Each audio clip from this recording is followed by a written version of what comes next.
It is said that in order to know the people, you must know their history. The Appalachian people have a rich history and culture that is often told through their stories. The most intense and interesting of these stories can be found not so much in words on a page, but in places. In my hometown of Blue Ridge, Georgia, there are many such stories that I have grown up hearing, but the most captivating of these are stories revolving around the man-made pieces of land that now lie desolate, deserted, shrouded in mystery. Most people would call them haunted. The Chastain house. At least, that's how it's known. I remember driving past this beautiful antique piece of history when I was younger and being fascinated by its ambiance. I decided that this would be the first place I would begin looking for the stories told in the area that I grew up in. My dad went with me, and we met Mr. Ricky, the caretaker of the Chastain house, while it's been under restoration for the past several years. He certainly had many stories to tell about this mysterious place. I really see a lot of stuff. The coyotes won't come in this yard. I don't need no gun. I can walk out here by night just with a flashlight.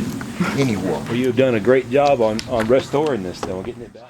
As we entered the cool interior of the house, I couldn't help but think about the lives lived here since it was built by Jason Coward Chastain in 1841.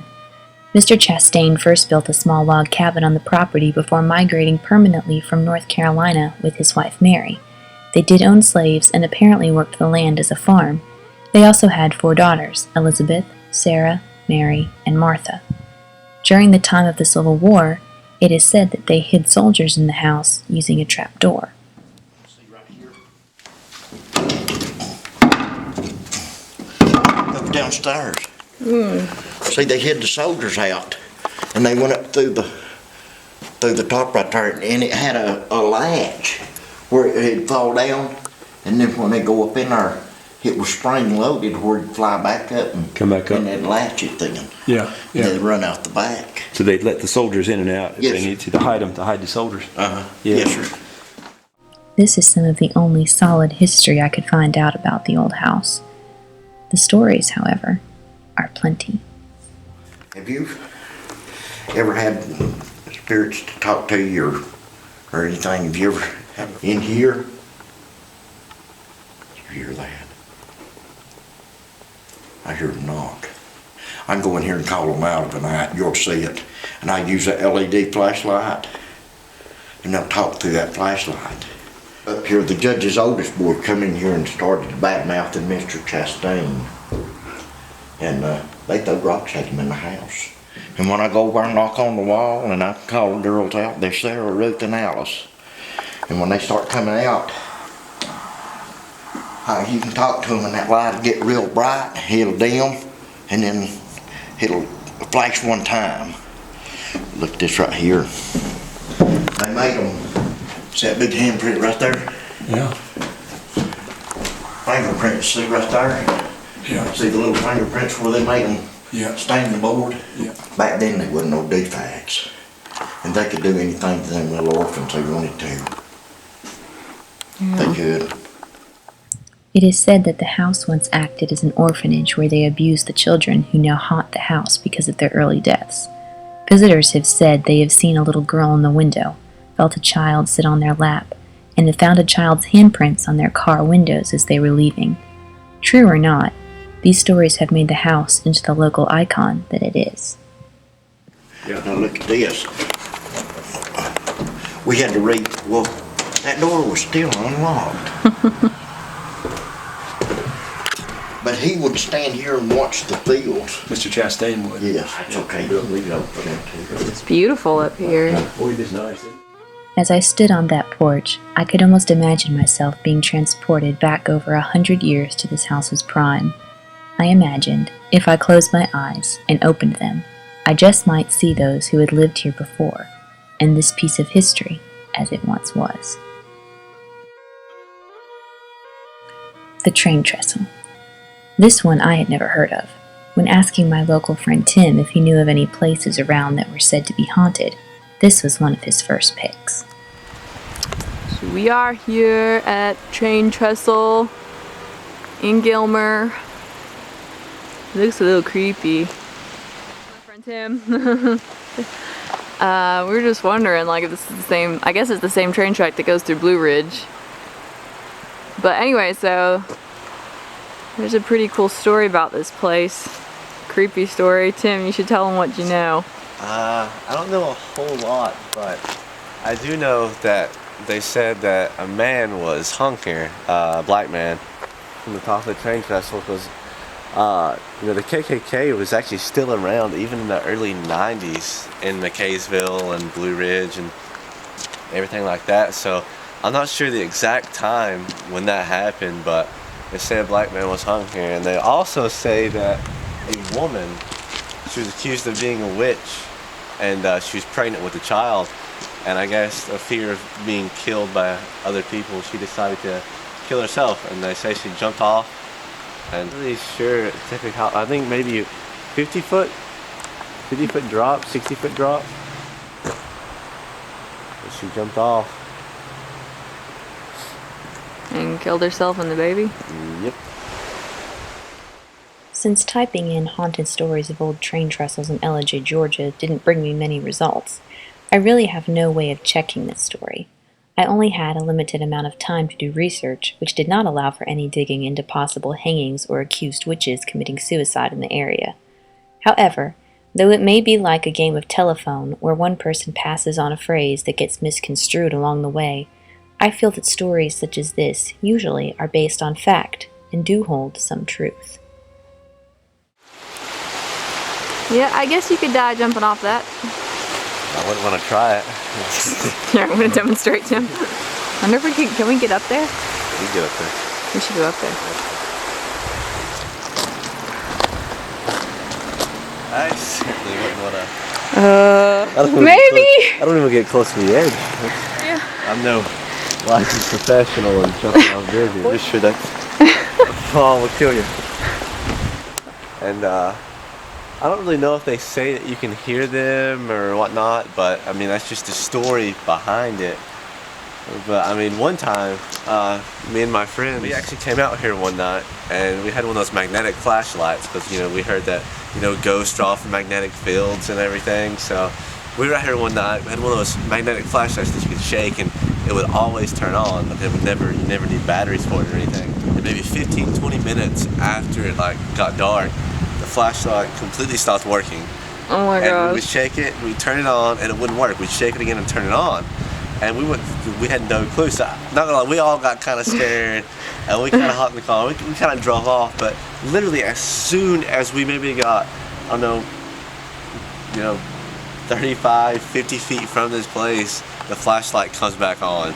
Just, oh my gosh. And then you could shake, it was like it was nothing. It would just turn off, turn on, turn off, turn on. So, I mean, I'm not gonna say it's haunted, but I'm saying that was a really odd coincidence what happened.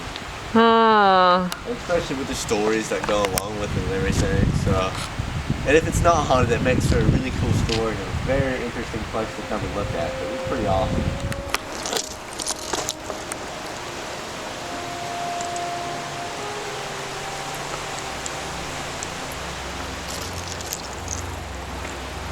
I just imagine like people dying here.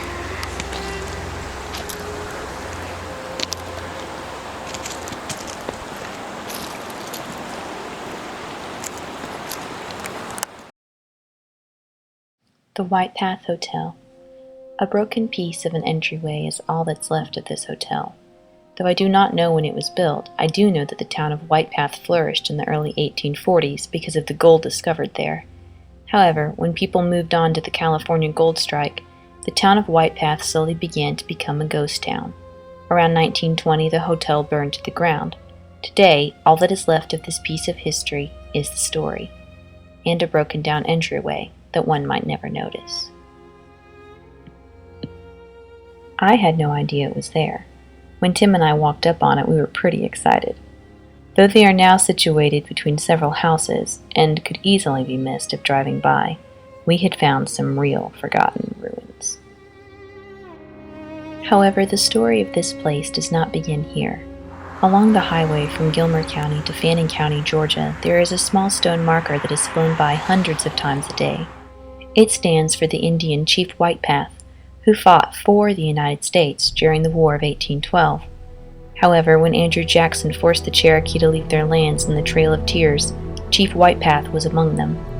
Whitepath died on the trail, and from this comes the story of him having cursed the land that was brutally taken from him. Locals say this is why the township never flourished even to this day, why the hotel burned down, and why today we are left with only ruins.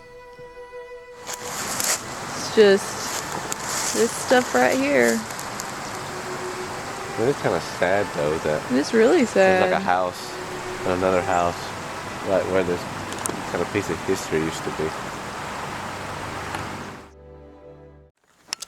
Tilly Bend in Dial, Georgia. Recording? Yeah. We're at Tilly Bend Church. I've never been here before, and it's like 10 minutes from my house or less. It doesn't look that creepy to me. I guess it could at night. It's a cute little place. Back from the 1800s. Yep.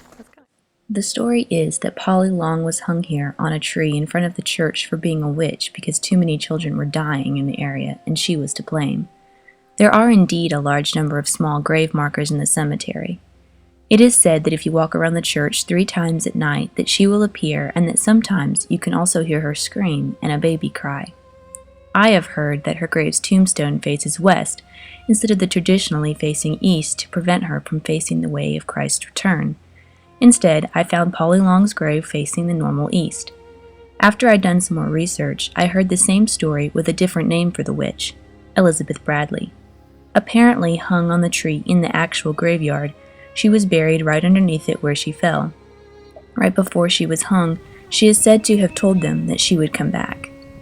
If any of the stories of seeing a woman standing under the tree in a black dress and a bonnet are true, then perhaps her threat came true. On the flip side, something to ponder is that though Elizabeth Bradley's tombstone does indeed face west, as the witch's legend goes, there are at least 5 other graves whose tombstones also face west, including a 2-year-old child and 1 War of 1812 veteran. This does raise some questions that I do not have answers to. What I do know is that the church and cemetery that I saw, like all the other places I visited, had some real potential for a lot of history, and perhaps even some history wrapped in the stories of the people.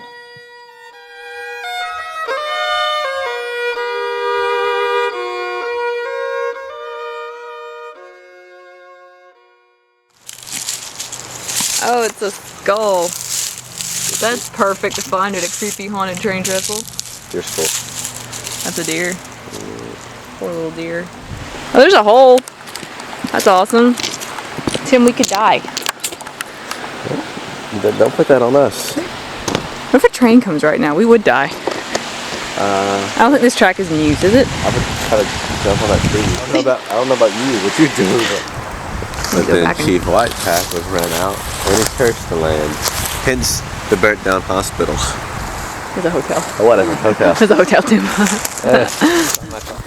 Oh, that's awesome. Please tell me they're not still in use. I doubt there are bathrooms in the Oh, church. so it probably, look, it says ladies. Oh my gosh.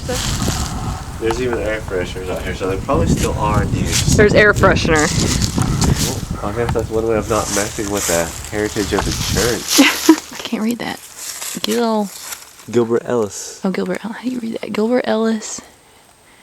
He was in the War of 1812. Oh my goodness. No way. Yeah. Oh my gosh. This is so cool. Don't. Tim. I don't know if it's a grave kick. It's just sitting there. There's a little flower thing though. Yeah. Does it say anything on it anywhere? That's weird. Well, I feel like we just desecrated it. Good job, Tim. Good job.